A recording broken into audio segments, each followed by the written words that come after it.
به نام مهربان بازبخشنده دلت را باز بنما مثل آینه همان انتظار آفتاب باش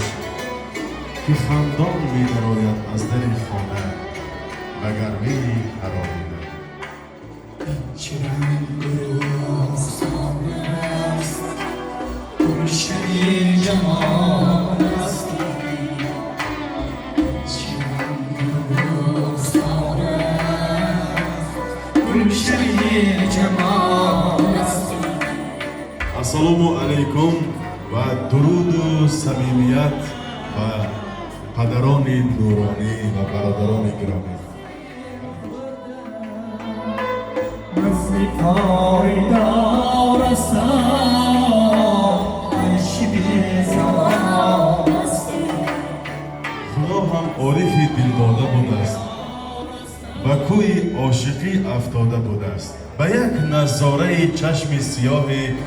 دلش را برقرار نهاده بوده است ما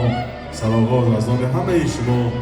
این دو عائله عزیز و شریف و فرزندانشان را تبریک و تهنیت میگوییم و برای آنها